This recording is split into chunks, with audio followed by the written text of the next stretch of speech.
Offset komutunu kullanıyoruz. O, enter ve kat yüksekliğim 300 olsun arkadaşlar.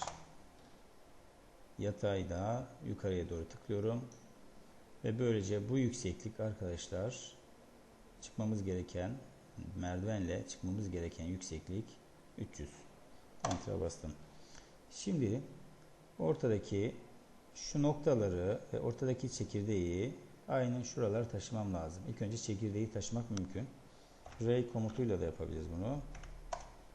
Çekirdeğin şurada şu şekilde, şunu da yine şöyle tam dik olacak şekilde yukarıya alabiliriz. Bunu biz aynı orada göstermemiz gerekiyor. Evet, ondan sonra ilk önce bunu temizleyelim. Bunu tam net belli olsun. Bunu şöyle yapalım. Bunu şöyle trimle budayalım. Evet. Şimdi göbek ortadaki çekirdeği yaptık. Şimdi de burada bu noktaların, bakın şuradaki noktaların uzantılarını alacağız. Ama ondan öncesinde de bu bizim üste bir kat olarak çıktığımızı bildiğimize göre kaç basamak ile çıkıyoruz? Rıht ile çıkıyoruz. Onu bilmemiz gerekiyor.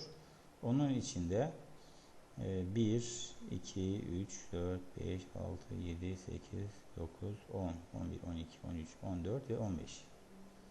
15 tane rıhtımız var. 300 yüksekliğimiz olduğuna göre kat yüksekliği 15 rıht. Burada üstten baktığın zaman dik olan kısım çizgi halinde gözüküyor. Ama burada da düşey bir genişlik olarak gözükeceği için 300'ü 15'e bölünce 20 santim olarak burada aralıkların olması lazım. Yani bunu 20 olarak offsetleyebiliriz. Ya da bunu array komutuyla yapalım. Farklı bir yaklaşım olsun. Bakın düşey olarak offsetleyeceğim. Yatay olarak burada olması gereken 15 tane satır olduğunu düşünelim. Düşey ise bir adet bir hiza olduğu için yatayların aralığı da 20 idi. Ve select obje ile de bir tanesini seçiyorum ve preview yapıyorum. Bakıyorum ki hepsini yukarı doğru attı. Enter'a basıyorum. Kabul ediyorum yani. Şu yükseklik bozuldu mu diye bakıyorum. Buradan şurası 300 olması lazım. Evet.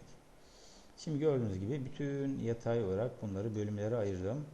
Niçin ayırdım? Şimdi göreceğiz arkadaşlar.